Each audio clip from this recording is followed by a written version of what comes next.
All right, friends. It's another Friday. Another Friday. I was sitting here setting up, and for whatever reason, it just kind of struck me that we made it to another one. Nothing really is bad in particular has happened. I'm a little tired today. It was a somewhat busy week, but nothing outrageous or out of the ordinary. But every now and then, it's good to just go, made it. That's important. I think that's important, especially if you get to a point where you've got some downtime, some time to yourself. You can finally relax and do some things that you've been wanting to do. It's nice to just take a minute and go, we made it. Made it. D'Angelo, Black Messiah. It is May 23rd of 2025. Pretty quiet week for music.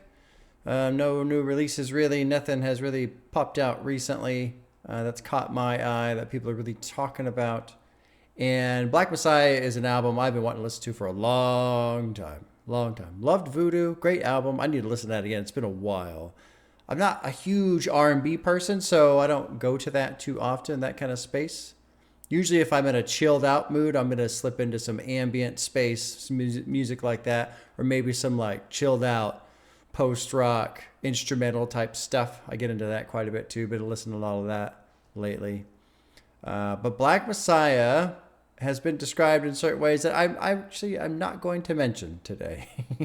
I'll just try and forget what people have told me to expect, although I don't remember much to begin with because it's, lots of messages, and it's been a while since somebody has suggested Black Messiah. But I remember people talking about it as they described it to me in messages and stuff. I went, yeah, I want to sit down with this. Now, I did look up in Wikipedia just some notes about it, and D'Angelo went through some shit before this album came out. I guess he crashed really hard off of voodoo, depression, alcoholism. His girlfriend left him. Lots of issues. A friend of his committed suicide, struggling with this whole, his body being sexualized and all that kind of stuff. So I don't really know what to expect. I'm coming at this from an R&B point of view first, mostly because that's my biggest challenge since I don't listen to a lot of R&B. But I've heard that there are elements of rock, there's elements of funk, there's elements of soul. All sounds good to me. Ooh, I might have to sneeze. Yeah, hold on. Hold on. No, it went away. That's funny. That's funny. It made me mute the mic and everything. And then it's like, oh, you're going to mute the mic? Oh, well, never mind. You don't need to sneeze now.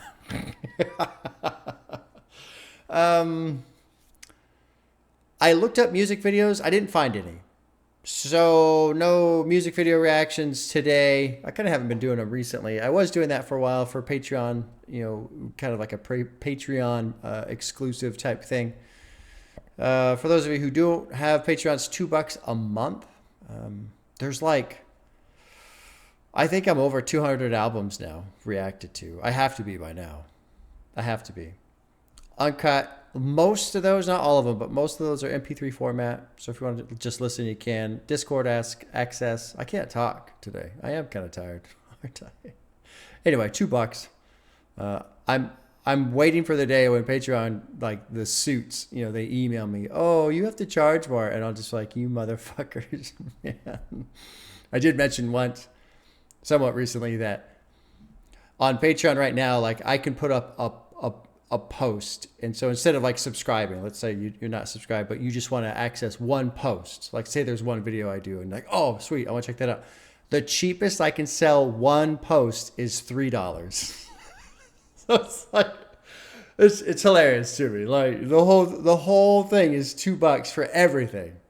But if you want to watch one, you have to pay $3. Good job, Patreon. Way to really consider all the pricing models out there. Anyway, whatever. But it's just funny to me. Let's get into the album. We got 12 tracks. It's 56 minutes. You're really kind of coming in with no expectations.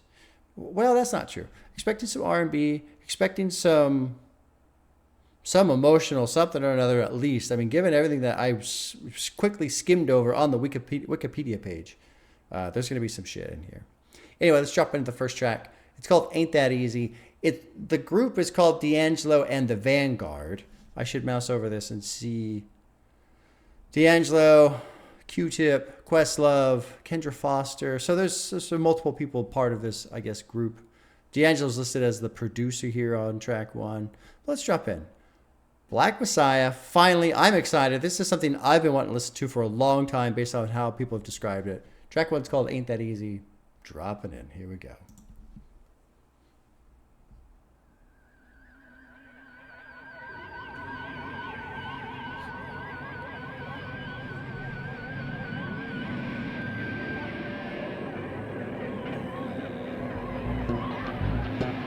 Oh, I can already hear that little burping of a bass line.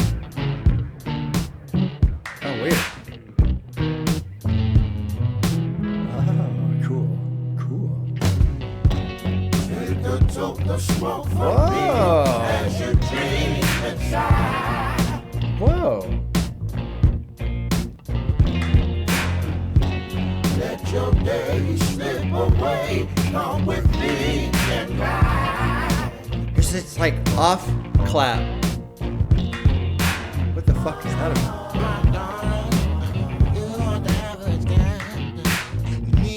Interesting. It's like its own subbeat. This is cool. This is great sound already.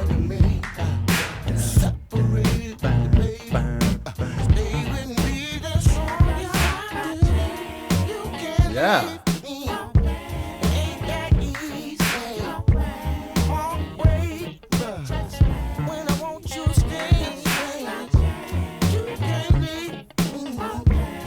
I love what's going on with the bass. It's got like a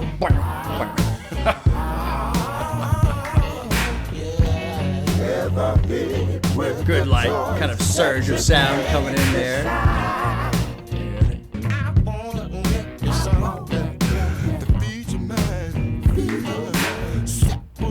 This little off clap is a trip.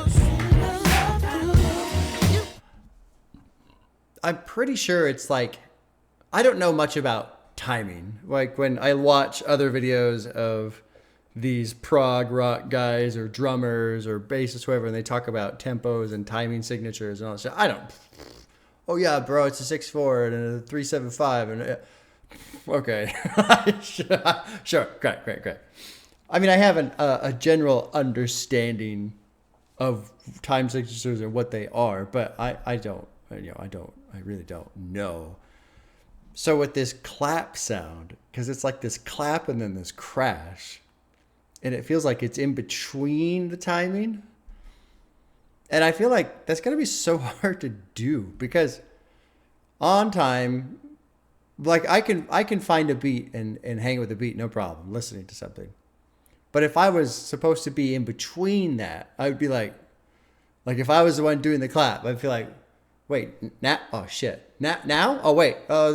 Wait, that was on beat. Wait, I'm not supposed to be on beat. My beat is off beat. Now? Wait. Anyway, love the fucking. I want to call it like just a guitar riff, but it's kind of just like a. And I love how simple it is, but it fucking works so well. I think a little bit of that biting, barking, burping bass line is adding to it too. Let's finish this out and then we'll read lyrics. I don't think there's not a lot of lyrics, so this won't be as in depth in terms of like lyrical breakdown. I'll go through the lyrics, but there's just not as lot to read, which is nice. Let's finish this one up though, musically. See, I could never get that clap right. Ever. There's no way. This is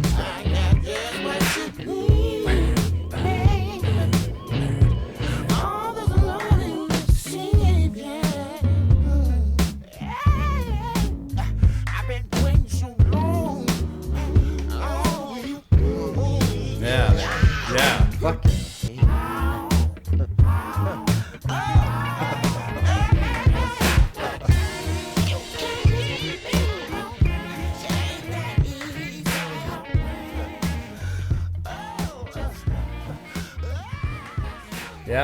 man. That's great. That's great. Let's look at some lyrics here. Let's see what we got. I'll focus on, well, let's hit the chorus, because the chorus essentially just repeats, you can't leave me, it ain't that easy to walk away when I want you to stay. You can't leave me, it ain't that easy. And then there's like this subsection of the chorus, give yourself a chance, no way, just stay, give yourself a chance. It's interesting, give yourself a chance. Not give me a chance. You know, this isn't a person asking for forgiveness or, come on, babe, please, just give me another chance to try again or something. No. Give yourself a chance. You can't leave me. So we'll keep that in mind as we go through the verses here. Take a toke of smoke from me as you dream inside. Let your days slip away. Come with me and ride. My darling, you aren't the average kind. You need comfort of my loving to bring out the best in you. I hope that you do. See what you've given to me. Separating, debating, stay with me. That's all you have to do. Interesting. Okay. Ever hit with a choice that you can't decide? Direction left or right? Shut your mouth off and focus on what you feel inside. See, y'all know I'm going to go with my vibe. You won't believe all the things you have to sacrifice just to get peace of mind. And you take what they give as if it did suffice. You take what they give as if it did suffice. Still, it's just a waste of time. I offer you the truth. You need the comfort of my loving to bring out the best in you. I want to give you something to feed your mind. Separating, don't debate it. Faithfully, we'll see this love through. Verse 3 is the final verse. It's pretty quick. I tell you this sincerely. I need the comfort of your loving to bring out the best in me. I'm going to keep you safe from evil opinion. Safe from evil opinion. We'll come back to that in a second. What I give, can't duplicate it. Faithfully, we'll see this love through.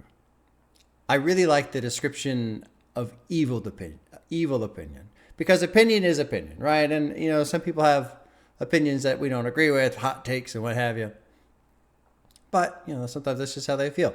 Like, for example, there's an opinion my wife has that she thinks it's delicious to eat artichoke and mayonnaise. I disagree. I disagree with this opinion. But that opinion of hers does not come from an evil place. You think of the idea evil opinion.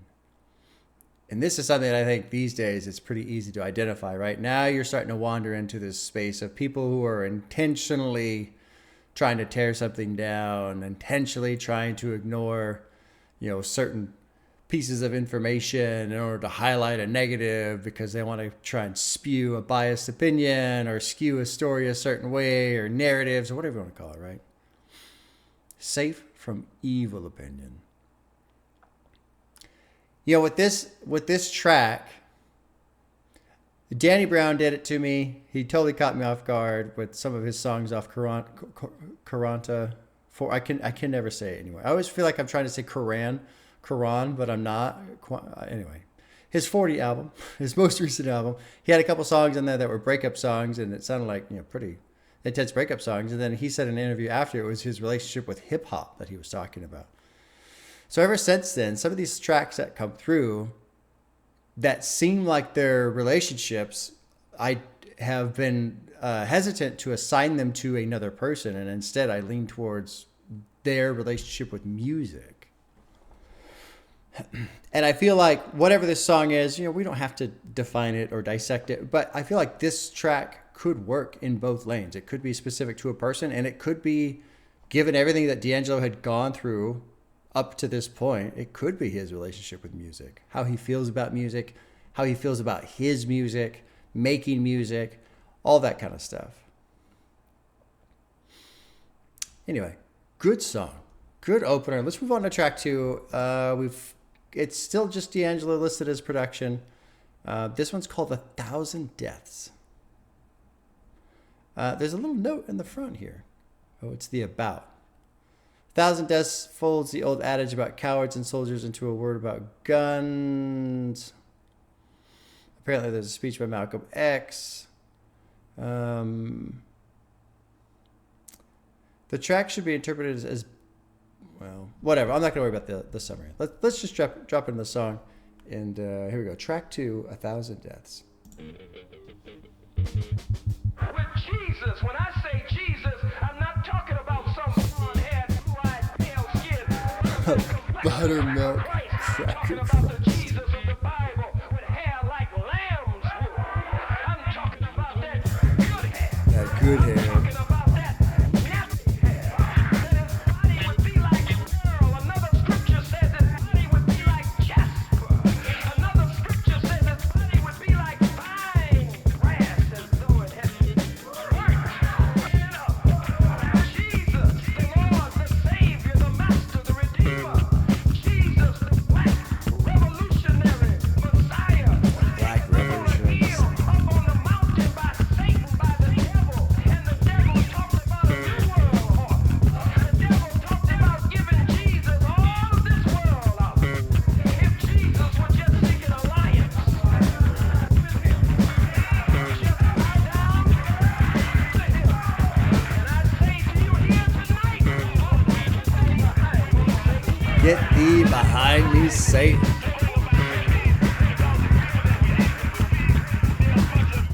There is something I've never really considered about that whole story of Satan tempting Jesus and Satan asking Jesus to bow to him and all this other stuff. I've never really considered the context of Satan being a fallen angel.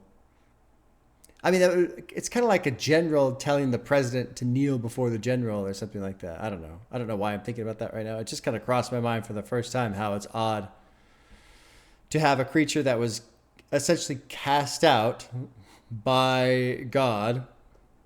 And I don't even fucking want to get into the whole, all of that. But, and then that same creature who is, I suppose, like beholden to God's power now asking that same God to bow to it, that's just an odd dynamic to me. I've never considered that before.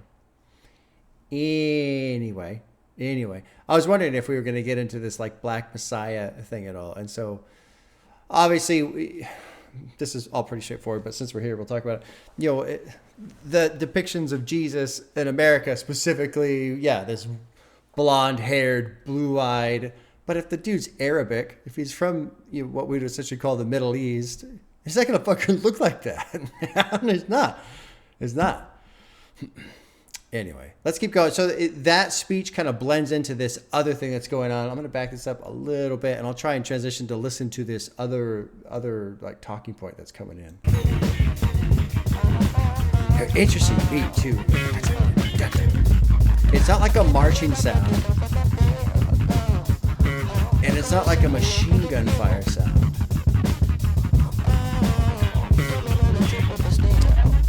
I don't know how to describe it.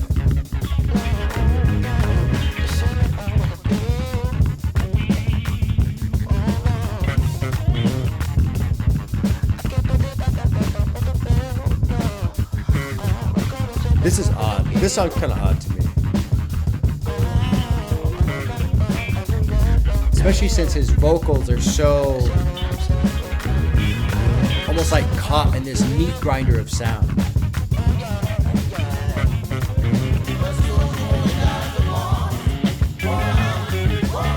I want to click on this annotation again because it's a coward dies 1,000 times, a soldier only dies once. And I've heard this said multiple times. But I don't know where it came from. So Khalid Abdul Muhammad referenced this idea in another of his addresses excerpted above in an issue of the New Black Panther Journal. He became the national chairman of the New Black Panther Party following his expulsion as a minister from the Nation of Islam in 1994, due in part to negative attention attracted by his 1993 King College address. Jesus, the black revolutionary Messiah, said, "He or she who seeks to save their life shall lose their life. He or she yet out of wisdom, but he or she who does not fear death shall save their life. A coward dies a death 1,000 times, maybe in one day. A coward is dying all the time, but when you can look death in the face and snatch death's tongue out of death's mouth and rebuke the grave. This couplet was manufactured from one of Shakespeare's famous plays, Julius Caesar, which goes, "Cowards die many times before their deaths, The valiant, I suppose, never taste of death but once. Of all the wonders that I yet have heard, it seems to me most strange that men should fear, seeing that death, a necessary end, will come when it will come. Okay. Yeah, and these lines have been paraphrased. Yeah, Tupac has said it. I guess Aesop Rock's got one. I actually almost did Impossible Kid today. Almost. Okay, so I guess a coward dies 1,000 deaths seems to have originated from Shakespeare, and then it worked its way up into where we are today. Anyway, okay. Is there anything else I want to say? Let's keep listening. I'm not a fan of this song so far. The sound is just very chaotic. It just sounds like an engine that is not running correctly. And maybe that's the point. But maybe, I don't know, maybe I'll get into it. Let's keep going here. Yeah, I don't like this one.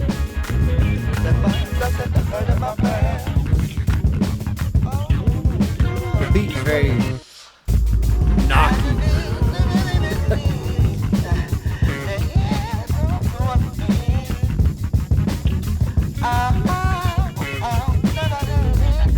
And I really don't like that I could just barely make out what he's saying.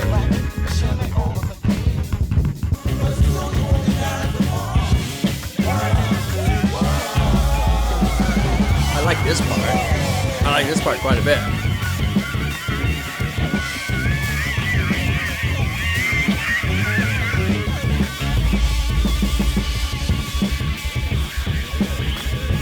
Yeah, somebody's laying into that guitar right now.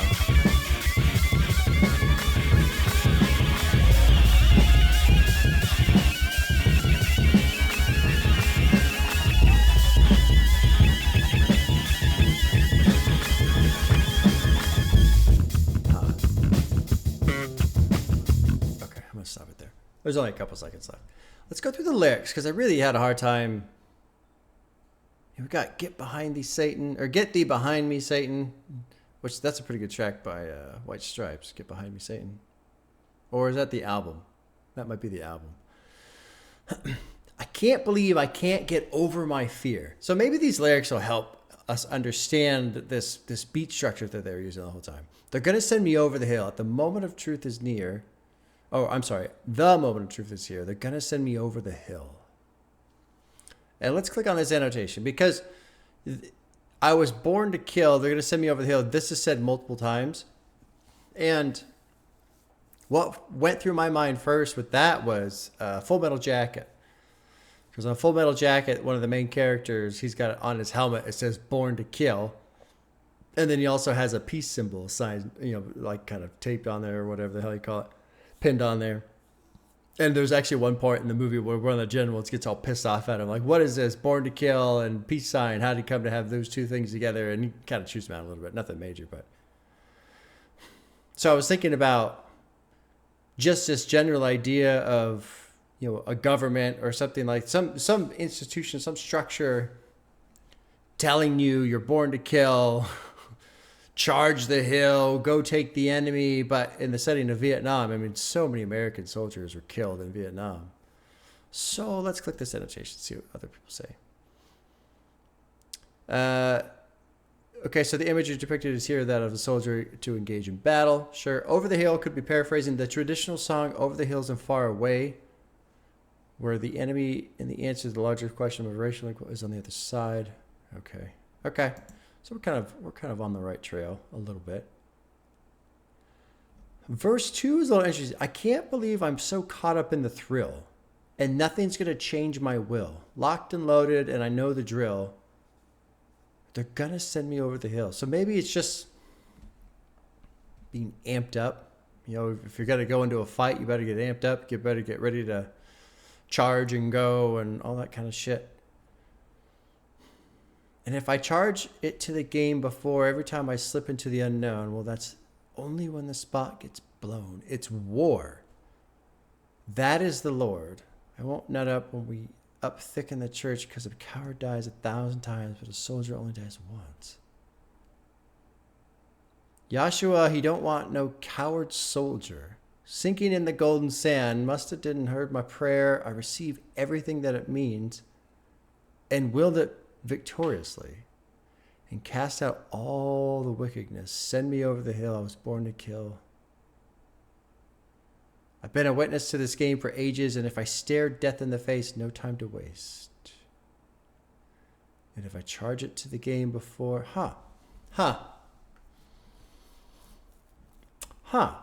very interesting track. Very interesting. I'm really trying to take all of this, you know, the really chaotic, odd beat of the song, these lyrics, and then, you know, what is it that D'Angelo's trying to express here? Talking about taken up on the hill, up on the mountain by Satan, by the devil. Get thee behind me, Satan. You know, so temptation, but then you've got these other lyrics about, you know, they're going to send me over the hill. I wonder if it's like a spiritual war. I wonder if with D'Angelo and all the shit he had gone through at this point, if really this song represents a feeling of fighting a spiritual war inside of himself. Of the idea of trying to put faith in God, trying to not fear his own temptations, maybe, you know? If over the hill is in any way being linked to Christ going up on the hill and being tempted by Satan, I wonder if that's his war of, they're going to send me over the hill, and maybe they is, you know, the industry and what they're asking D'Angelo to do in terms of being an artist, and, you know, you got to go on tour and you got to do this, you got to do that, and maybe that just presents all kinds of temptation, and maybe he's terrified of his own temptation, but seeking strength in faith and trying to tell himself that, you know, a coward dies 1,000 deaths, but a soldier only dies once. And so what does that mean in terms of temptation? I mean, I wonder if we're kind of wandering into a spot. Every now and then I'll tell myself or I'll tell my son this of, like, there's a thing we don't want to do, right? We don't want to go to the place. We don't want to do the thing. Okay, and that's fair. But sometimes I tell him and myself, because I get in my head and, you know, get a little cranky about things. Don't let something that has not happened yet start out negative. For example, I got to get my car smugged. I'm probably going to get my car smugged this weekend. I don't want to do that, right? Like, nobody wants to go get their car smugged and all that. But that doesn't mean it's going to be a negative experience. It doesn't mean it's going to suck or it's going to take a long time. It could, but as of right now, I don't need to create a negative scenario for something that hasn't happened yet. I don't need to create that. Let it be what it is. And maybe it sucks and maybe it doesn't, whatever. Now, all of that to push into this being afraid of your own temptations, maybe being afraid of your own vices. I mean, if you know your weaknesses, that is a fearful thing to face. But at the same time, yeah, maybe you can come up with a strategy or a plan that lets it so that you're not just surrounded by all of these things that do tempt you. I don't know. I kind of lost my train of thought, my point on that one. Interesting track. Didn't like how it sounded, but it is kind of fascinating to think about. Let's move on. Track 3, it's called The Charade. We got D'Angelo and Questlove as producers. Let's drop in track 3, The Charade.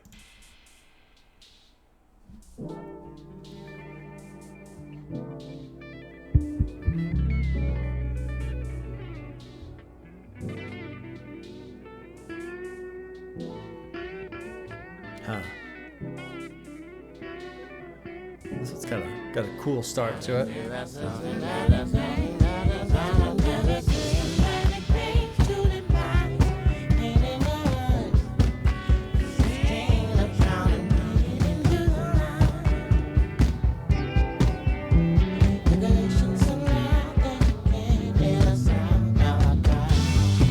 Again, his vocals are kind of way back there.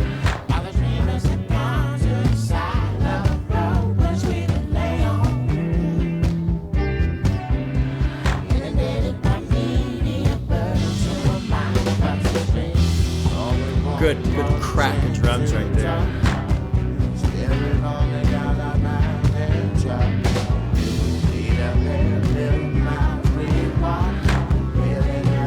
Like the chorus.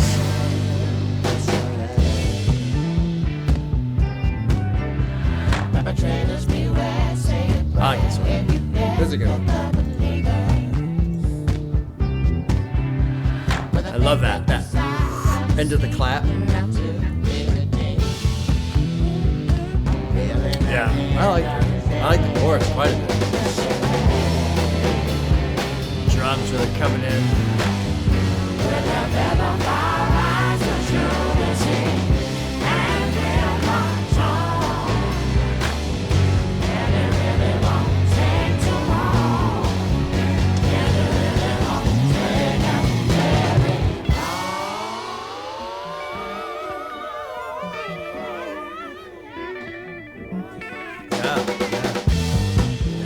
Yeah.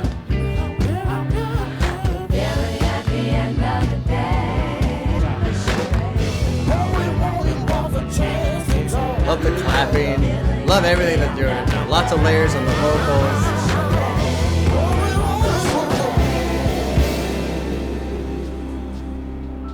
Yeah, that's a good one. That was a really good one. So let's click on, well, let's see here. Before we click on anything, let's go through the lyrics. Crawling through a systematic maze, and it pains to demise. Pain in our eyes, strain of drowning, wading into your lies. Degradation so loud that you can't hear the sound of our cries. All the dreamers have gone to the side of the road which we will lay on, inundated by media, virtual mind fucks and streams. All we wanted was a chance to talk. Instead, we only got outlined in chalk. Feet have bled a million miles we've walked, revealing at the end of the day the charade. Long annotation here.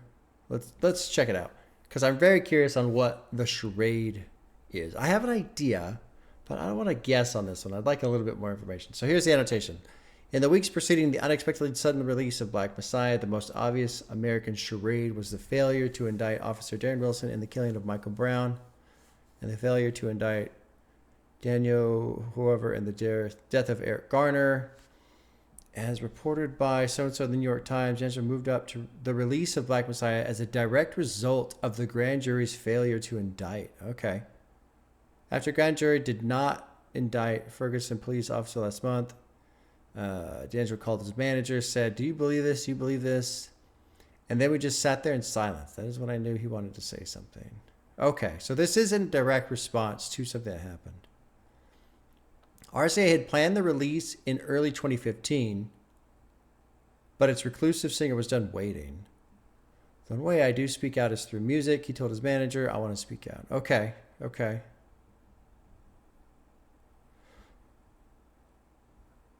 Okay, so here's another part. Well, I wasn't going to read this, but basically here's another quote. This is a statement from D'Angelo. Black Messiah is a hell of a name for an album. It can be easily misunderstood. Many will think it's about religion. Some will jump to the conclusion that I'm calling myself a Black Messiah. For me, the title is about all of us. It's the world. It's about an idea we can all aspire to.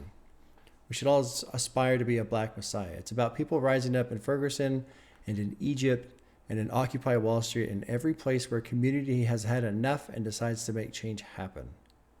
It's not about praising one charismatic leader, but celebrating thousands of them. Not every song on this album is politically charged, but calling this album Black Messiah creates a landscape where these songs can live to the fullest. Okay.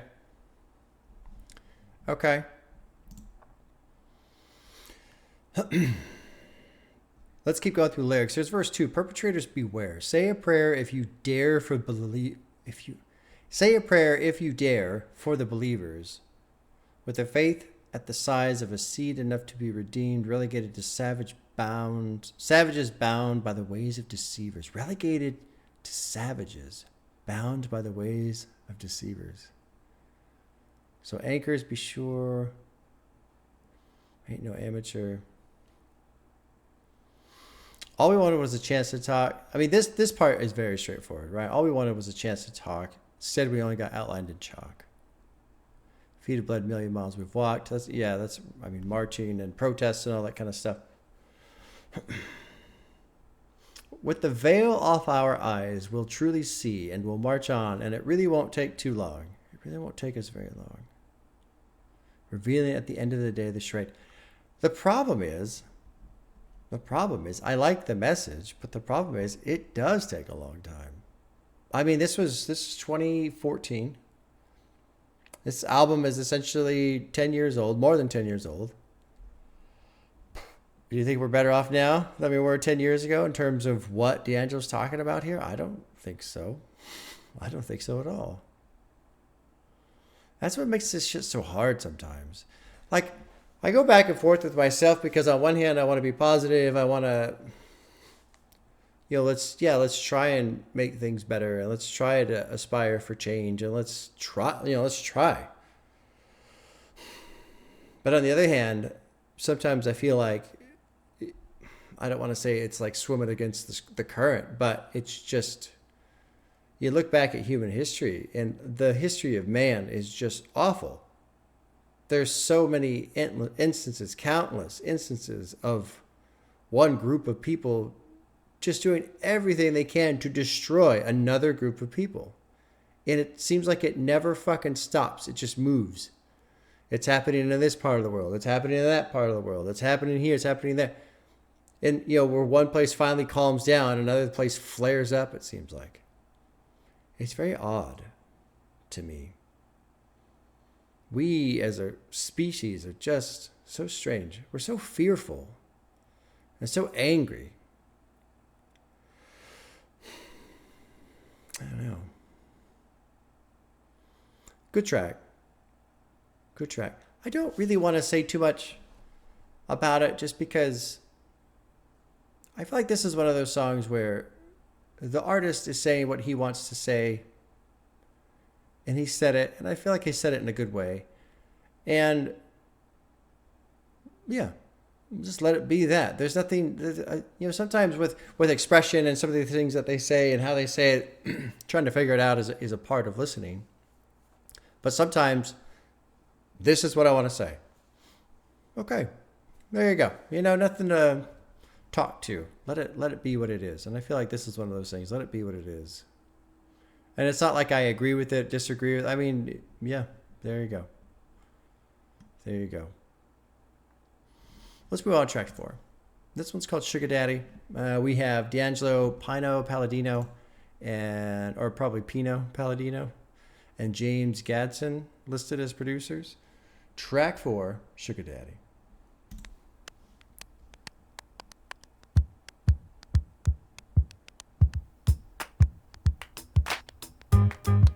Oh.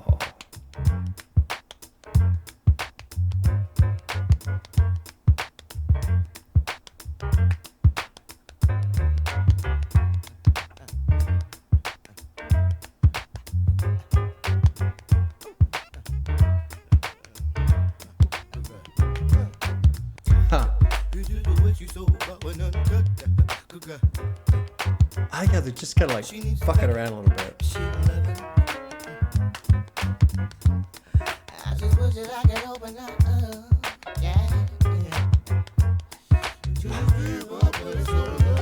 Good song.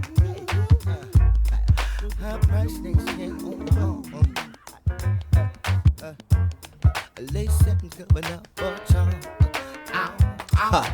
satin covered up her charms. The way she make the congregation swing.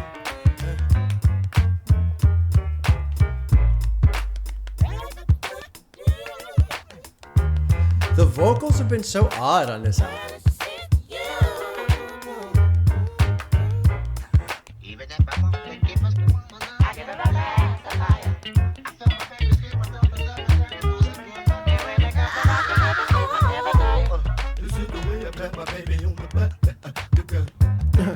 This is the way I clap my baby on the butt. Oh my God.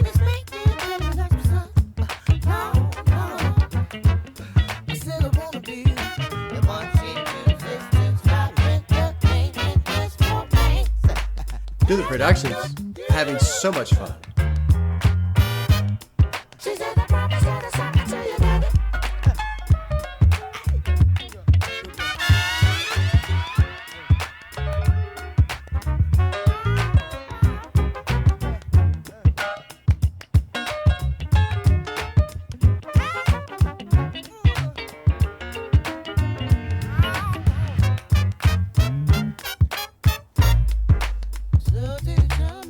So, this song is so playful for what it's about. Well, there's a minute and a half left of the song. There's like 20 more words in terms of lyrics. But basically, it's here. We'll go through lyrics right now since I thought. It's just the way she's so raw and uncut. She needs a spanking to shake her up. I just wish that I could open her up to this deeper place of love. High-priced snakeskin on her arm, lace satin covering up her charms. What a fucking great phrase right there. I love the way he worded that. Should have seen the way they tossed and turned, the way she made the congregation squirm. And then the chorus is, girls got a worldly view, which is a great line to have right after saying the congregation squirms, because congregation obviously is the group of people in church. And in church, there's a lot of phrasing of essentially saying you're not of this world, meaning you're not of worldly things like temptations and all this other stuff, right? To be not of this world is to focus on God and all that kind of stuff. So if there is a person who is worldly, that means they are vices and temptations and all that kind of thing. And so a girl like that would make a congregation squirm.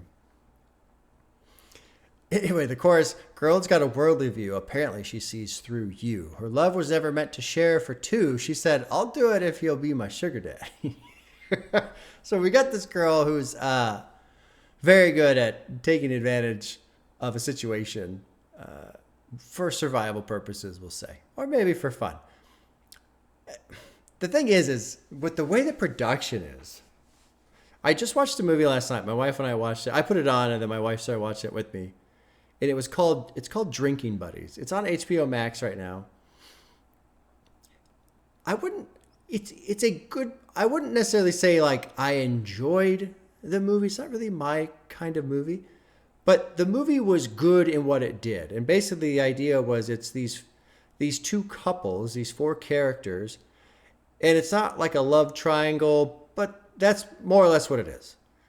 The two main characters have this relationship dynamic where they're into each other, but they're not into each other. And they're kind of playing this game where they're just good friends, but clearly they want to be more, but they're not being more because they have other relationships. But it's interesting.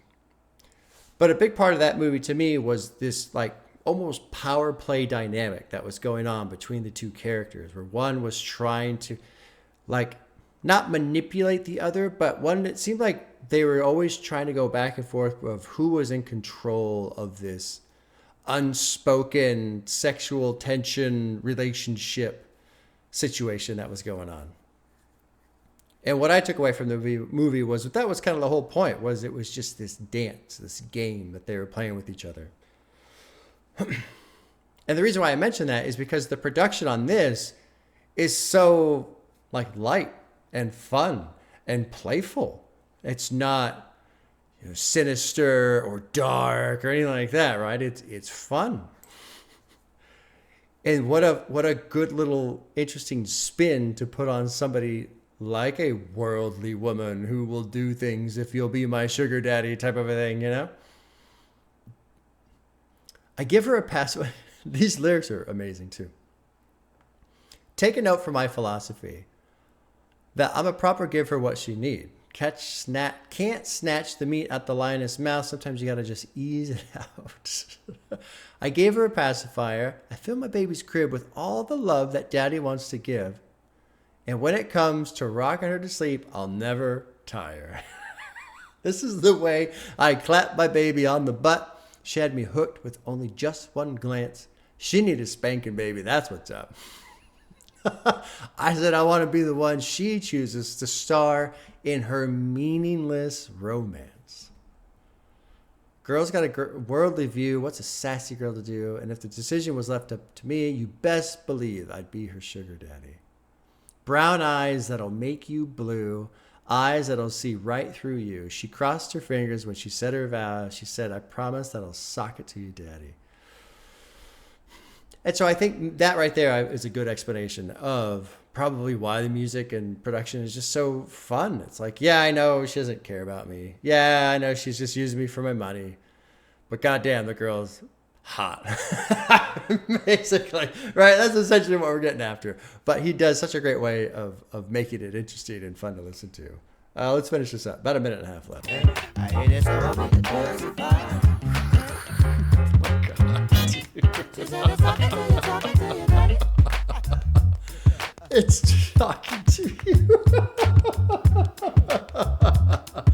Oh my god. That's fucking hilarious. That's fucking hilarious.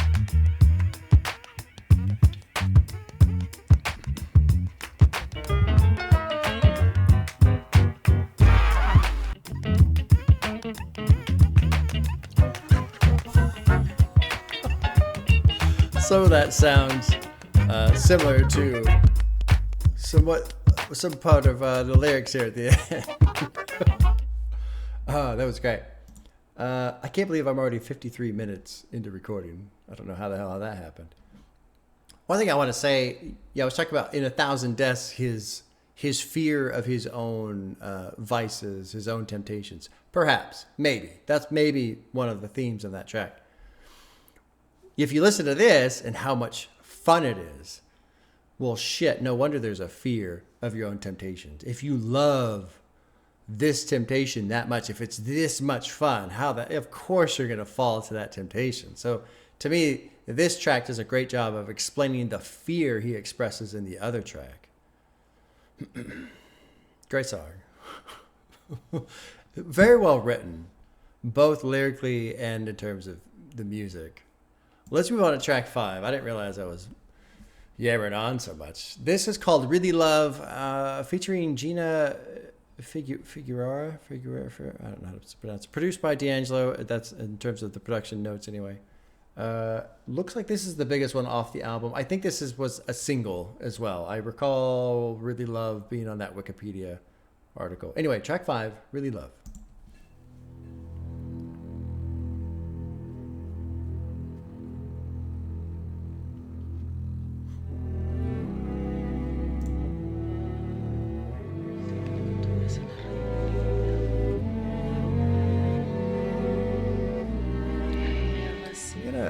I'm going to read this translation now. Because it's in Spanish, I think. Here's the it says the general translation is, yeah, you love me. I love you very much. All the time we spent together, what I wanted to say is that you're screwing my life. And then there's a laugh. I did not want to fight you. I only wanted to love you. But you are very jealous. You wanted to be my owner, but I am free. You want to be my king, me your queen. I do not know if I trust you, but I love you very much. Okay, interesting context.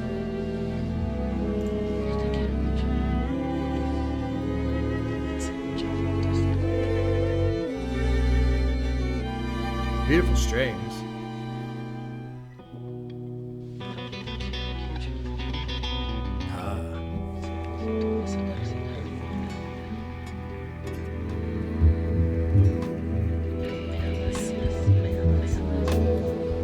Oh, wow. Wow. Nice slide into the beat there. That was really well done.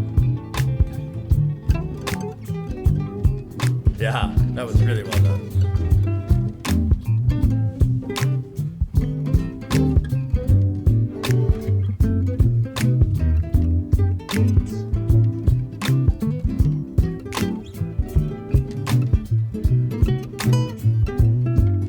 When you look at me, open up and sleep. I'm falling off so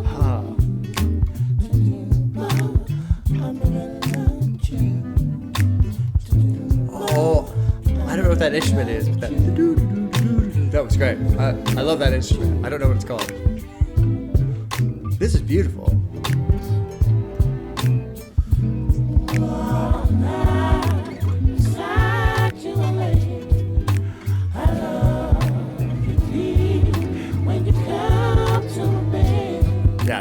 beautiful.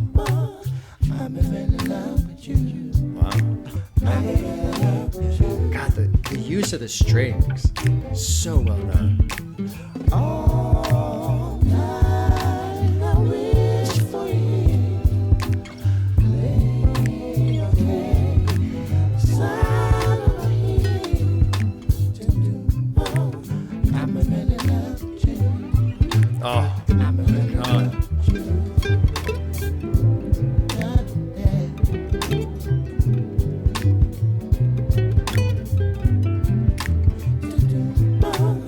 I'm in love with you.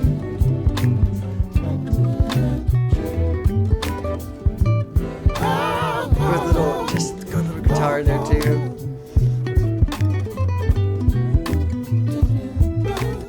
I'm in love with you.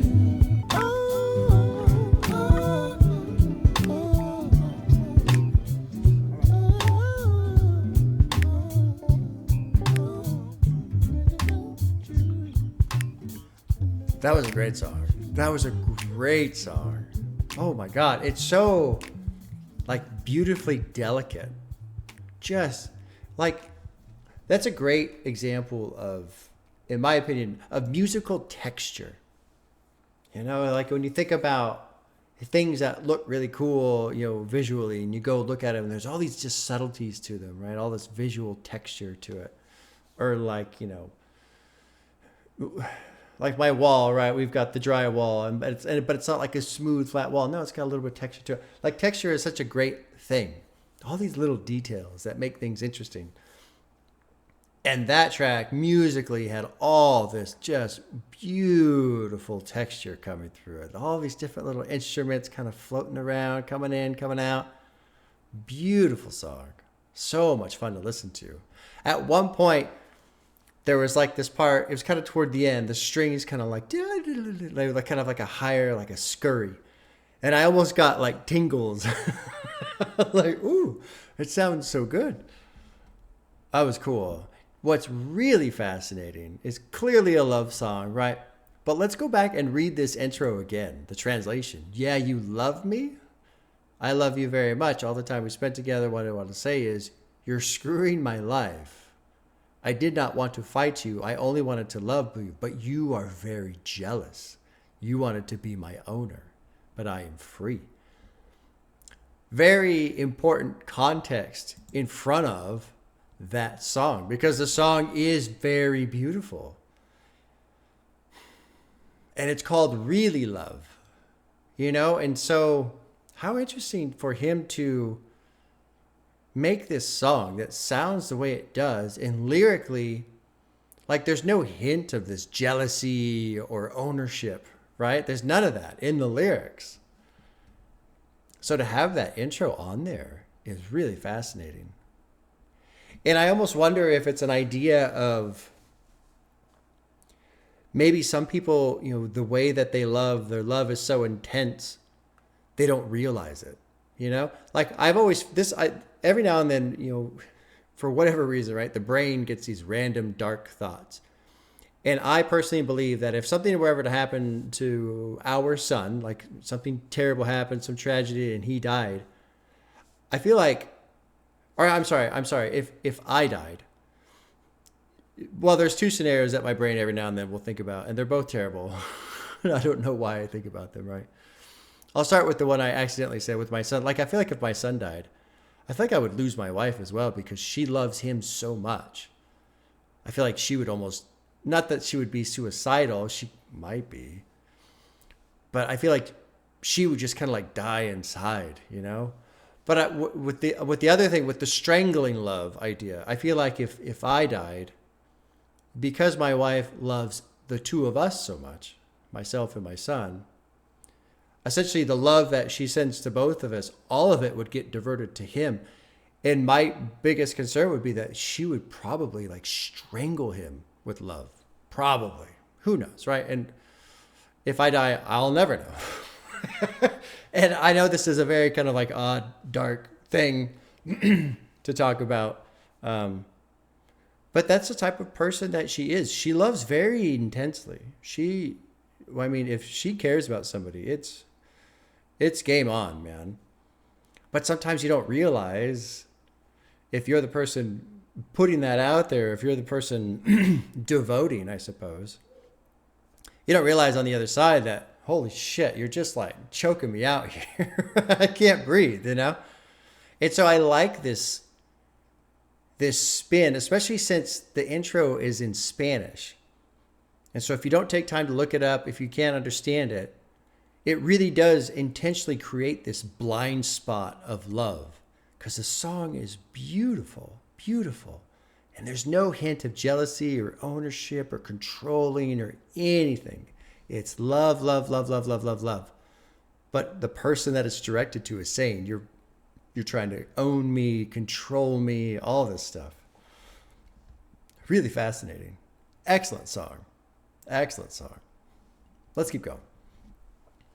This is called Back to the Future Part 1. We have D'Angelo listed as producers. Dropping in track 6, Back to the Future Part 1.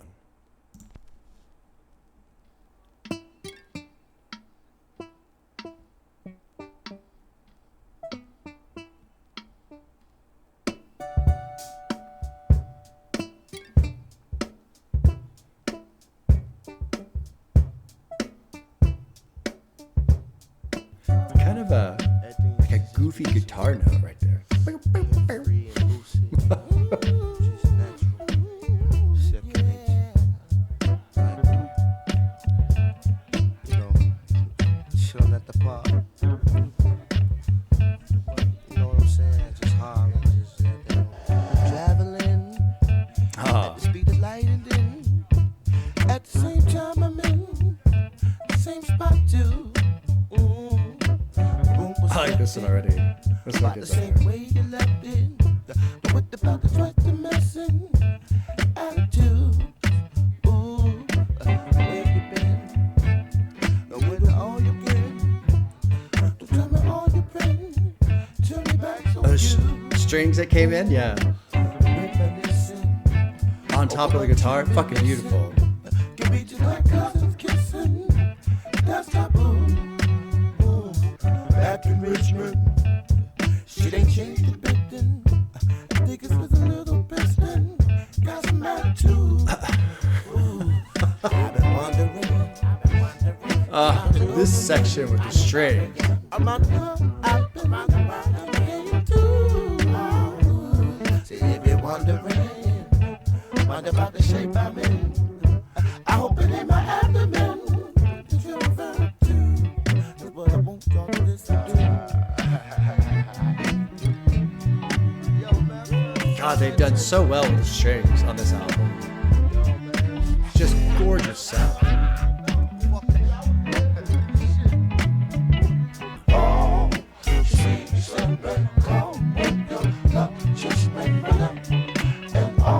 God, and they've done such a great use of these little guitar licks too.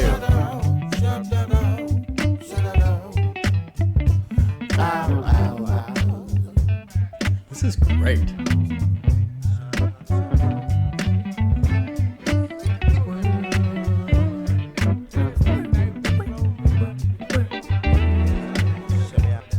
Said I just wanna go back, baby, back to the way it was. Back to Oh, this is so much fun to listen to. get real high. Now I'm just kidding, but I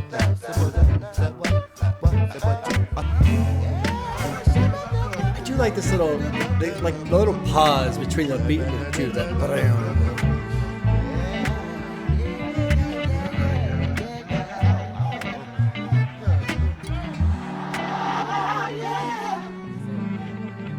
Wow, that was a great track. Super fun to listen to.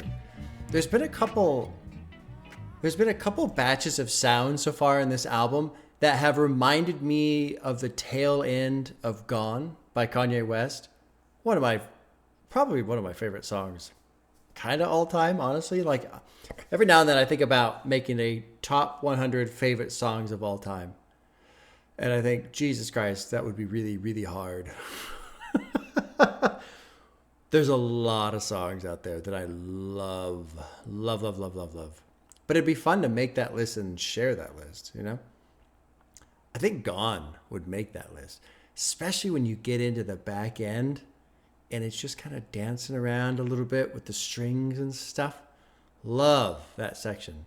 And this album has had some portions of sound where it's just like they've just got a little bit of guitar playing around, a little bit of the strings playing around. And just wonderful, wonderful, wonderful sound. Love it. This one really does that. Back to the Future Part 1. Really Love is beautiful. Sugah Daddy, super fun. Interesting album because track 1 was cool. Track 2 was odd. Really odd. I got a heart next to Charade, but now we're on a good, solid 3-track run. I forgot what my point was. Who cares? Whatever. Let's look at lyrics. Here's the intro. I think it's just being so carefree and loose. Oh, he wasn't singing this. He was just kind of like chatting this, like they were at the bar or something. I think it's just being so carefree and loose. It's just natural, second nature. You know, chilling at the bar. You know what I'm saying? It's just hard. You just have to deal with whatever the fuck used to just come a whole lot simpler back then. Shit was a lot simpler back then. And then verse 1, traveling at the speed of light, and then at the same time I'm in the same spot too. The room was kept in about the same way you left it. What about the threats, the mess, and attitudes? Where you been with all your grin until all your friends turn their backs on you? Reminiscing over what you've been missing. Could be just like kissing, cousins kissing. That's taboo. I just want to go back to the way it was. I said I used to get real high. Now I'm just getting buzzed. Like a tolerance is getting built up from getting high, I suppose. And I think that would be maybe a hint or an implication at the extent of self-medication to cope. Here's verse 2. If you win, no matter if you lose, you got to come back again. Pay some dues. Back in Richmond, shit ain't changed a bit. And people was a little pissed at got some attitude. I've been wondering if I can love again. Oh, my girl, I've been around the world again, too. So if you're wondering, what about the shape I'm in? I hope it ain't my abdomen that you're referring to. This what I want y'all to listen to. So is this like a reference to his sexualization? Yes, okay. Yeah. He's referring to his famous music video for the Voodoo single Untitled, which would contribute to his infamous hiatus. The video is composed of a single shot of a six-pack D'Angelo singing. It received significant airtime on MTV, or on music television, MTV. And D's featured physique led him to becoming something of a sex symbol. Frustrated with the public attention to his body image and the distraction away from his music, he left the spotlights, thus beginning the long await for his new album. Cool little line. If you're wondering what the shape I'm in, I hope it's not my abdomen. And then the bridge, season may come when your luck just may run out, and all that you'll have is a memory. Just want to go back. I'd love to dig into this more, but at the same time, I think this one's pretty straightforward, right? Thinking back, reminiscing on a person, missing them, hoping they can get back together. Let's just go back to the way it was, that kind of a thing. Pretty straightforward, honestly. But what a beautiful sound to accompany that concept. Beautiful sound. Man, I like that one. That Really Love is amazing. Sugah Daddy's super fun. But Back to the Future Part 1 might be my favorite so far. I loved listening to that. Okay, this is track 7. I've been stumbling all over my words this morning. Don't know why. Sometimes it happens, I suppose. Maybe my bald head is just getting a little balder these days. What's the story of the person, they cut off his hair and he loses all of his power? Maybe my brain power is associated with hair coverage, and as it all falls out, so winds down the brain. Who knows? Anyway, this is track 7, Till It's Done.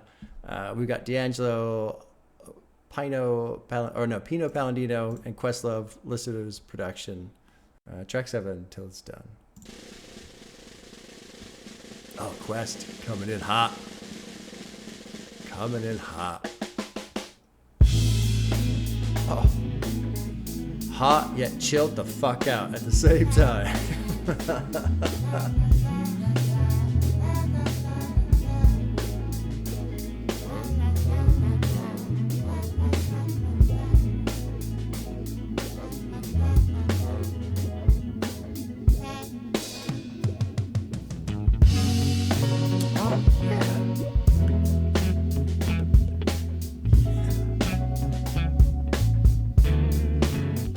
God, the music is fantastic on this album. That guitar strum is so warm. In the world that we all circle of fiery silence, with a need for love, what have we become? Tragedy flows unbound, and there's no place to run. Till it's done. Questions that call to us, we are reflect upon. Where do we belong? Where do we come from? Questions that call to us, we are reflect upon. Till it's done. Whoever is playing the guitar on this album is just killing it. Beautiful subtlety on these notes. Questions that call to us, we are reflect upon. Where do we belong? Where do we come from? Questions that call to us, we are reflect upon. That's a great song. Till it's done. La la la. Great song. La la la la. La la la. Till it's done.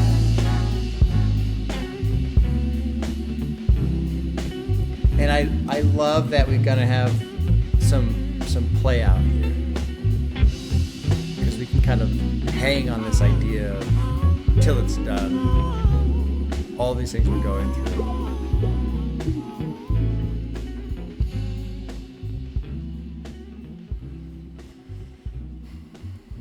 Beautiful. I'm gonna start with verse 3 because it's right in front of me and I love it. Perilous dissidents evening up the score. Do we even know what we're fighting for? Destinies crippled and thrown about on the floor when we are waging war. It's kind of a tongue twister there. Questions that call to us, we all reflect upon. Where do we belong? Where do we come from? Questions that call to us, we all reflect upon until it's done. Carbon pollution is heating up the air. Do we really know? Do we even care? Acid rain drips on our trees and in our hair. Are you there? Clock ticking backwards on things we've already built. Sons and fathers die. Soldiers, daughters killed. Question ain't, do we have the resources to rebuild? It's, do we have the will? In a world where we all circle the fiery sun with a need for love, what have we become? Tragedy flows unbound and there's no place to run till it's done. Questions that call to us, we all reflect upon. Great track. Great track. You know, something I realized as I was listening to this one, because I'm on a 4-track run of songs that I've loved so far. These beautiful tracks are made by a man who has just kind of gone through his own personal hell in leading up to this, in making this. And so it's really quite incredible to me to hear such beauty from probably so much pain, I'm going to assume. I mean, you're dealing with a friend who commits suicide and alcoholism, and your girlfriend leaves you, and you're apparently, like in the Wikipedia thing, his manager left him or something too. Like his life, this man's life was just falling apart. So it was really, honestly, just remarkable to hear such beautiful music lifted up from that. I mean, talk about a phoenix from the ashes type of a situation. Really incredible. I would have never guessed. Listening to this, I would have never guessed what his life had been leading up to the album coming out. Never in a million years. And so I guess what I'm trying to say is I applaud D'Angelo for being able to make something so beautiful and amidst such like chaos, you know, like that takes a lot of, I think, willpower, a lot of strength to shun out, well, not really shun out, but like carve away ugliness and retain the beauty. This is impressive. Very impressive. Let's go to track 8. It's called Prayer. D'Angelo's listed as the producer. Drop it in track 8. Prayer.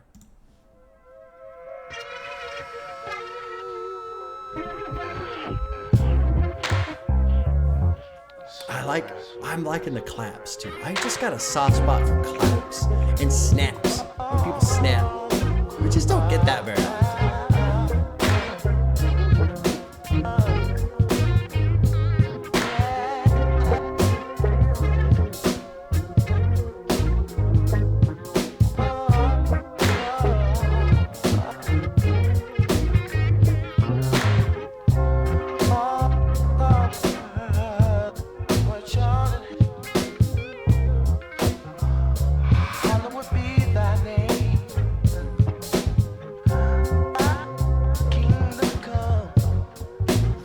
The bell is kind of ominous.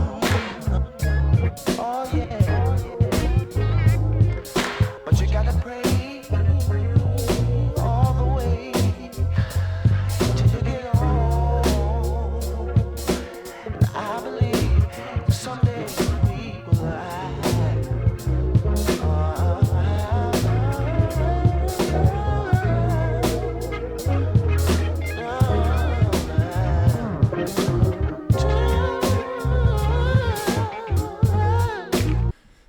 I'm gonna back up just a little tiny bit because I know I cut off that verse right there.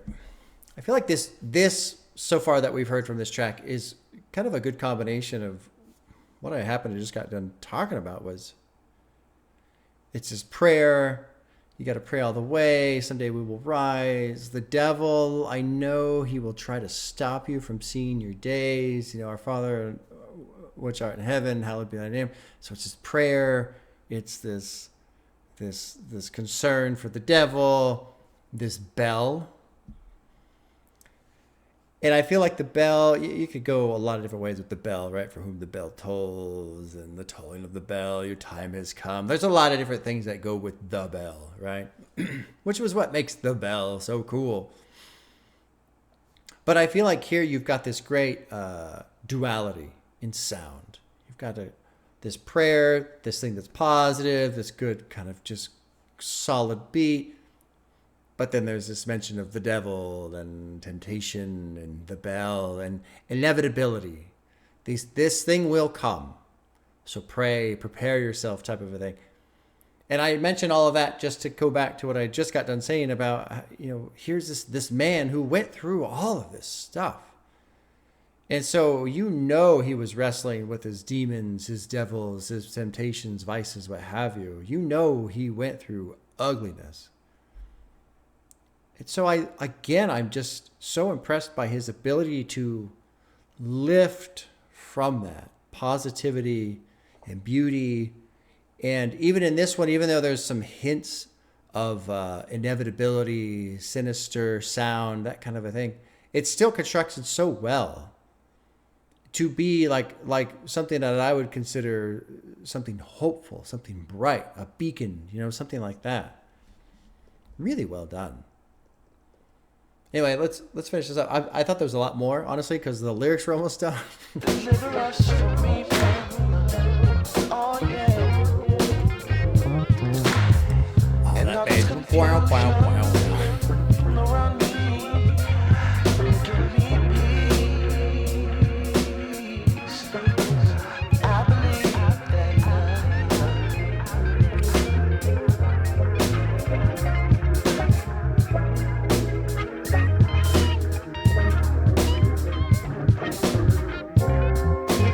That bell, man. Oh, what a great inclusion.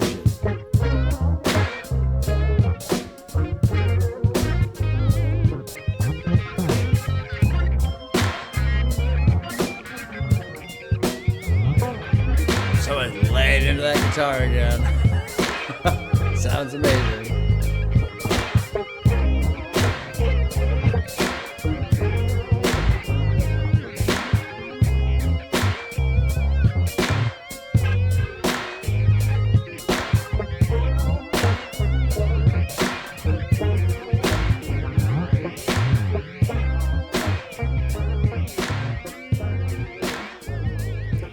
good jam.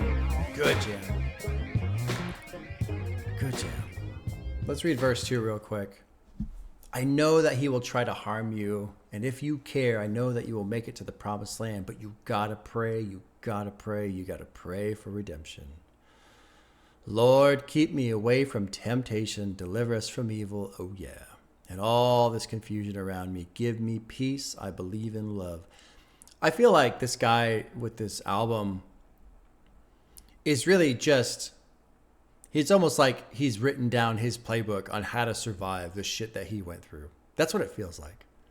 Pray to God, believe in love, find peace, and know you will be tempted. That's really what this all boils down to. Well, there's some other stuff too. Rise up. But I don't think that's part of specifically like what I'm talking about in terms of his core experience of what he went through. I think that's in addition to, What a cool album. Cool album. I need to listen to Voodoo again. I think I like this more than Voodoo. That's probably heresy. I'm probably going to be shunned from the internet. But I think Voodoo is excellent, but it does also exist more. I feel like it exists more in an R&B space, which is fine. I just don't listen to that much R&B. And by not that much, I mean almost never, which technically is not that much. But I'm just loving the music on this. Although I did really enjoy the music on Voodoo too. I don't know. I don't know why I always get a little uncomfortable with the sexy, lovey songs. It's just like, that's just not my jam for whatever reason. But this has been excellent. Just excellent.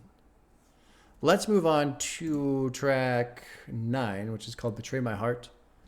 D'Angelo listed as producer and dropping in track 9.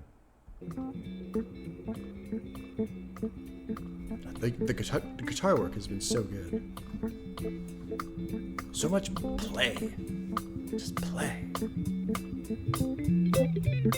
Oh, my God.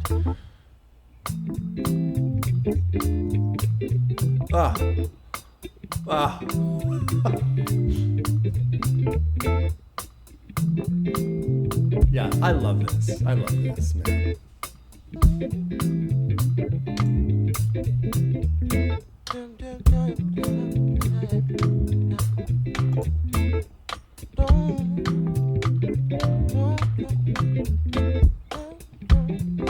I love the combination of that. It's kind of keeps going. We got this section that keeps going, but then we also have this pause. And the night must have its moon. Sure as both must rise and fall. I'll be there to see you through.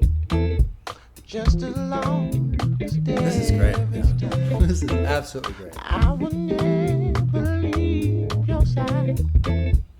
You don't never have to feel that my love's not sincere. They changed the structure. I will never betray my heart. Did they? Maybe I'm just I will going crazy. never betray my heart. I will never betray my heart.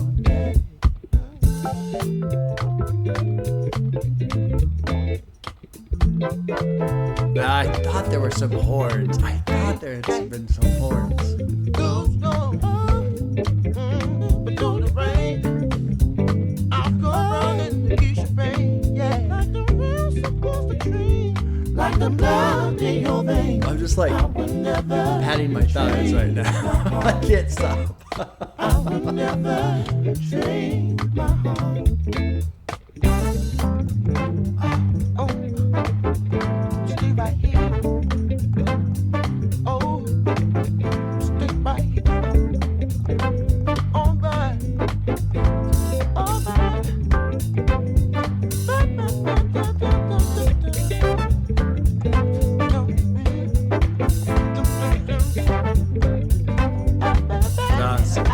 So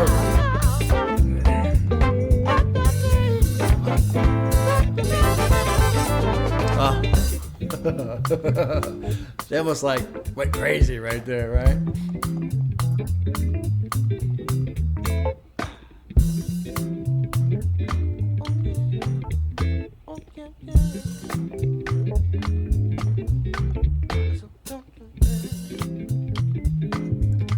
This whole track, well, this last half, all I've been thinking about is these guys and Mac Miller should have got together.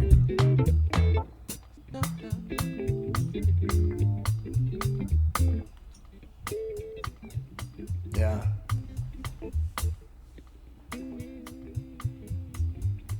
This makes you want to just go down to the bar. It's late at night. Get myself a whiskey. Sit down. The lights are low, and they're just up there, just jamming. But they're jamming. It's like a chill, you know. They're just up there, fucking playing the guitars a little bit. Oh God, it's great. It is great. Let's go through the lyrics. I know there's not a lot. This is fairly straightforward too. But the thing that I found interesting was, and if ever you feel my love is not sincere, I will never betray my heart. Now, one part was annotated because it's my heart, not your heart. Generally, here's the annotation. Generally, one would say, I will never betray your heart, but D'Angelo recognizes one can always trust one's own heart more than anyone else. If he cheats, he is also cheating himself. Sure, that makes sense. That makes sense. Well done on that annotation. Well done. Yeah, okay. That makes sense. You don't ever have to fear that my love is not sincere. I will never betray my heart. I will never betray you, because in betraying you, I break my own heart because I care for you so much. That makes sense. Okay, good annotation. Through the storm, through the rain, I'll come running to ease your pain, like the rails that cross the trains, like the blood in your veins. Never betray my heart. Like the breeze that blows in June, I will steady keep you cool. This I swear with all that's true. I'll take nothing in place of you. As the day must have its sun and the night must have its moon, sure as both must rise and fall, I'll be there to see you through. Just as long as there's time, I will never leave your side. Yeah, great track. I mean, just the guitar work and the horns. And I know there was no strings on this one, but the string work that has existed on this album have just been so phenomenal. So good. So good.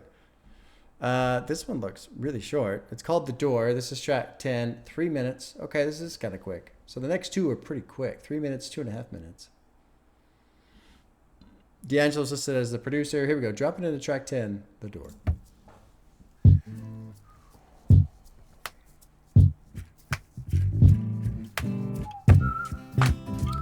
Oh, a little bit of whistling.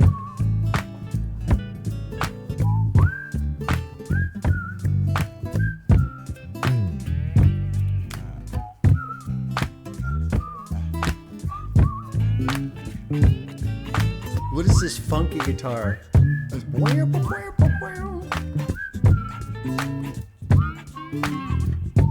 It's got like that warble thing going on.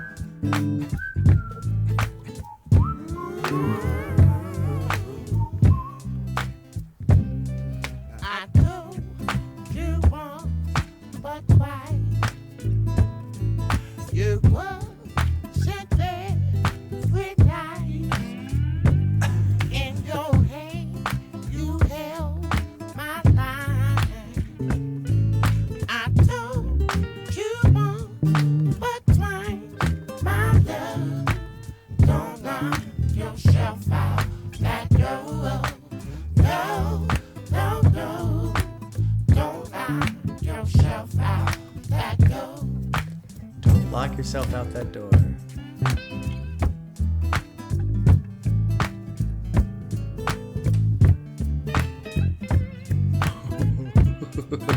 That's gotta be slide guitar, right? It's gotta be.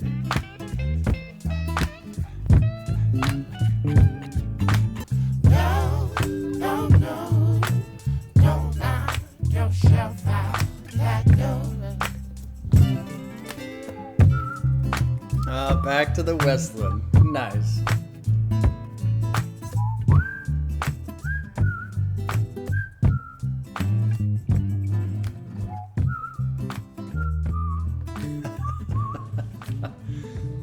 as a song by itself, okay, not a whole lot to talk about.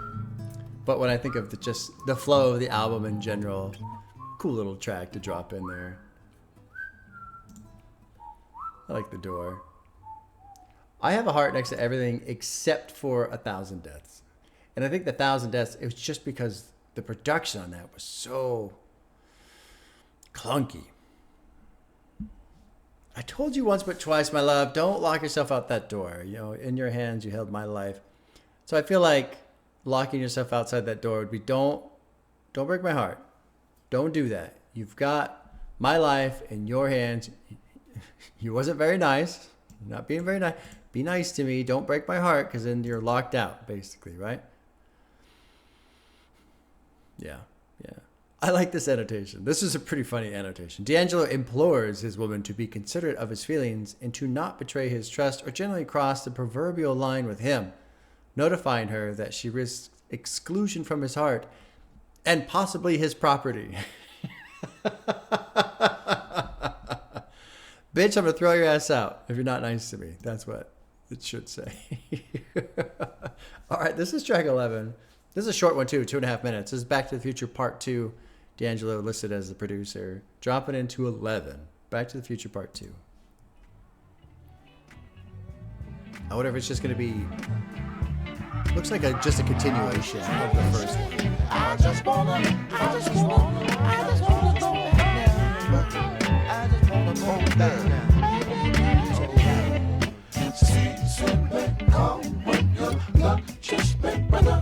This makes perfect sense after The Door. She's not being very nice. Just gonna throw her out. I just want to go back to how it was. This makes perfect sense. And a track with it.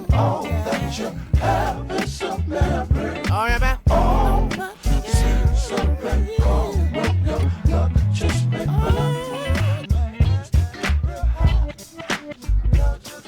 This is cool because it is just like a little jam session again.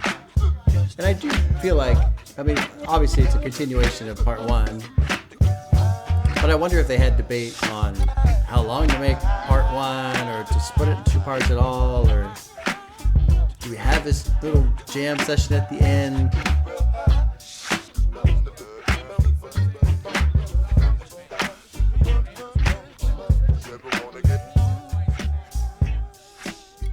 Huh. Okay. All right.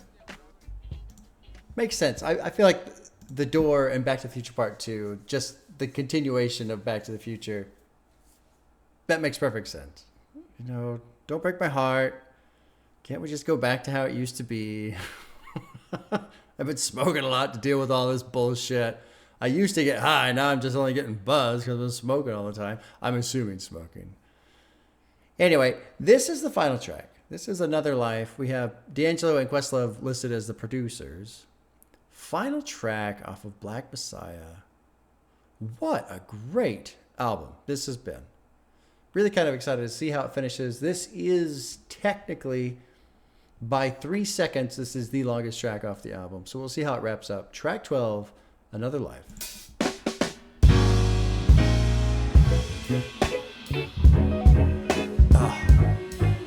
Got good crisp drums. We got the piano. We got guitar flourish. Oh, we even got like the psychedelic guitar back there, the twangy or whatever the hell you call it.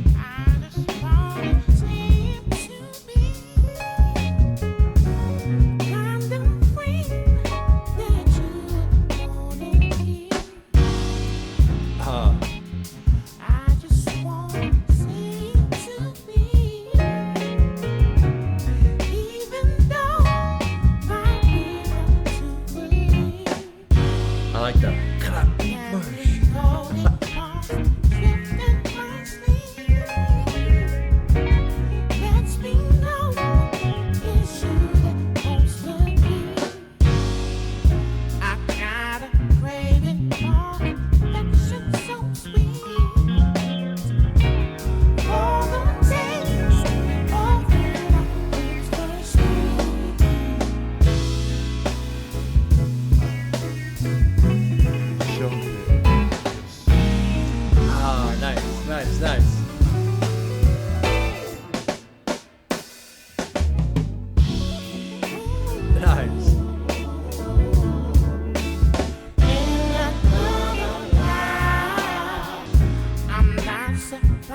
Angels come here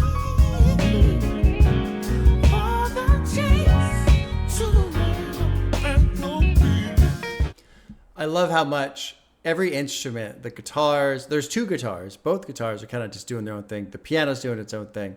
But I love how much they're all just kind of tickling in with their own little flourishes. And everybody's giving each other space.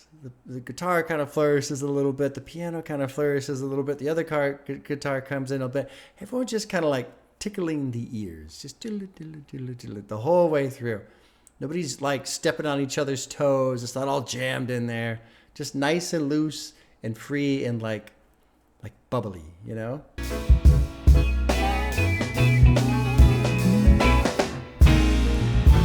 And I like this little it's almost like a deconstruction that they do during the chorus.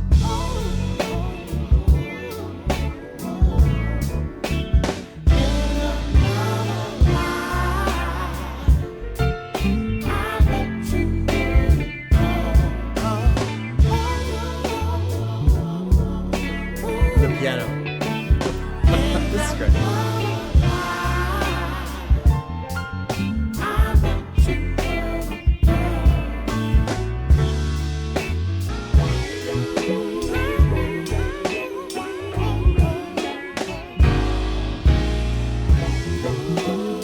So fun.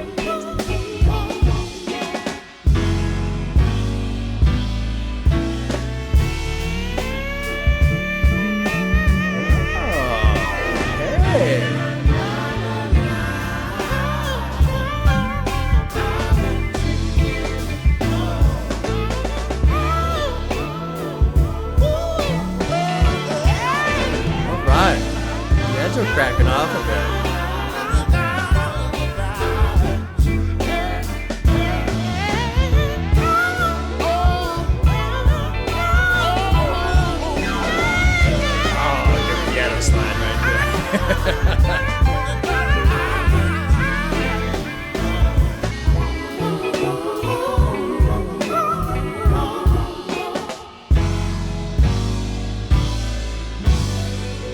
Oh, nice.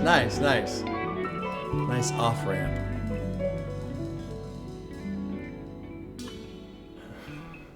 What an amazing album. So good. Let's read these lyrics real quick. How does one attempt to be the kind of friend that you would want to keep? I just want to say to thee, even though it might be hard to believe, the candy-coated thoughts that drift through my sleep. Lets me know it's you that holds the key. I got a craving for confection so sweet for the taste of when our lips first meet. In another life, I bet you wouldn't know that. In another life, I bet you were my girl. I just want to take you with me to secret rooms in the mansions of my mind, shower you with all that you need. Take my hand. I swear I'll take my time. I'm not surprised to find that angels compete for the chance to lay down at your feet. I'm going to touch in all the places that please. Pull you close. I want to feel you breathe. It's another reason for the season. I don't want to break your heart. In another life, I bet you were my girl. I wonder why this is annotated. It's another reason for the season. The annotation says, sly nod to the religious celebration of Advent, which welcomes the Messiah's arrival.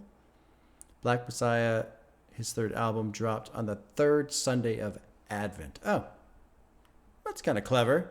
Nice. You know, the way the album concludes, The Door, Back to the Future, Another Life, really ties it all up a bit.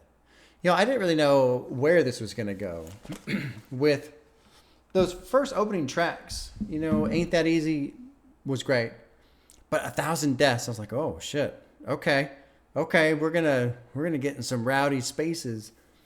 But then that kind of died off. You know, it didn't stay around it for too long. The Charade also was pretty good, you know, in terms of, I was like, oh, we're gonna get into this lane, but it chilled out. It does really kind of turn into a love album, essentially. Sugah Daddy, oh God, you know, zooming out at the album. Sugah Daddy, That whole this woman of worldly ways, right? And then really love, which sounds like this beautiful love song, and it is, except for the part where the intro is this person talking about you're trying to control me and contain me and own me and all that kind of stuff. And then you get into this whole, Back to the Future. I wish you could just go back to the way it was until it's done. Prayer was more of like temptation. Betray of My Heart was more of like a love song. But then The Door and Back to the Future in Another Life.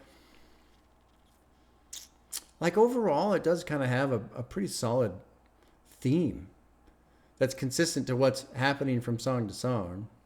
Not that that's terribly important, but I'm kind of noticing that for the first time now. That was great. That was great. This morning I was listening to an album called... I don't remember what it's called. But the group, they only put out this 3-track album. And the group is called Industries of the Blind. There's no lyrics. It's just music. It's gorgeous. Just put it on. If you enjoy this, check out Industries of the Blind. And it's like the cover is like this dark blue cover with like birds, like silhouettes of birds or something like that. Beautiful album. And it's 2 songs that are over 10 minutes and then one song is like 3 minutes. So it's like 30 minutes worth of music, no lyrics. It's beautiful. And this morning I really like those couple songs, but I forget about it. It's not something I listen to all the time. And this morning I was just kind of in a mood. I was like, I want to listen to something, but I don't want to listen to something I haven't listened to in a while. And I remembered, thankfully, that. And I put that on and it was perfect. This album kind of exists in that space for me. I feel like, too, for me, this is a good, like, primer for R&B where I can listen to this and they're love songs, but there's, guitar elements and string. There's musical elements that I'm into. It seems to have a little bit more of... a little bit more musical, I don't want to say engagement, because I'm not trying to disparage Voodoo, because Voodoo is also great. That album is also great. But it's just different. This is a little different.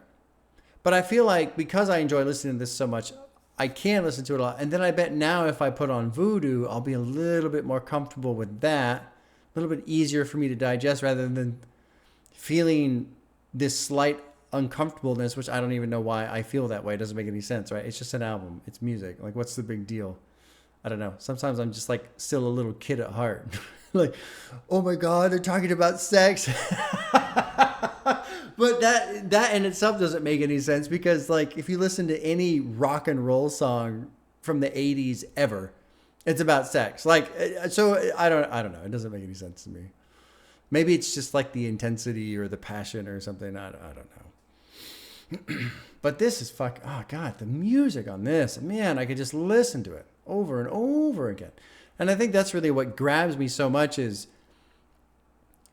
mastercraft and subtlety, in my opinion. Just little flourishes, little dances that kind of come flirting through the ear. Get a little bit of guitar, a little bit of piano, a little bit of horns, a little bit of strings, just beautiful music. Nothing's overdone. The space isn't crowded. Everyone gets to do their little bit. And they just kind of like a quick little hello and then goodbye. And then somebody else comes in. And throughout. And it's done in such a way that feels playful and it feels free. And it's just fun. Fun. Gorgeous. Gorgeous album. 2 hours. All right. Okay, good. I kind of redeemed myself. Wasn't like the end of track 4 is like 50 minutes in. I'm like, oh my God, I'm going to be here all day. And not that I was, started to try to rush through or anything, but I didn't realize I had been yammering on so much. Man, great album. I'm really, really glad I sat down with that finally. This was a good week to do it. It was kind of quiet on the new release front. And yeah, there's other stuff that people want me to listen to, and I get that. That's always the case. That's the downside for you guys who are sending, suggestions or recommendations, requests, whatever. Always feel free to do that. I will never, ever, ever get upset for somebody pushing an album that they love. Here's why you got to listen to it. Here's why it's so great. I'm so excited. I always am open to that, always. But the downside is a lot of people do that. And so after a while, I'm just like, yeah, that's nice. Yeah. You and everybody else, my friend. So sometimes it's like, I'm just going to listen to what I want to listen to this time. And I've been wanting to listen to this for a while. I'm glad I finally did it. I did think it was going to be more like rock. This, I suppose, is, I mean, there's guitar, a little bit kind of like bluesy, I suppose. But it's just fantastic. Fantastic album. Man, props to D'Angelo. I don't know anything about how dark, how difficult it was, that period of time in his life when he was going through all that shit. But to create this after going through that is remarkable to me. Remarkable. How there's so much beauty in this. It's really impressive. But at the same time, it isn't like this like fake Hollywood type of beauty. There's love and, you know, focusing on love, but also underneath that, there lies imperfection.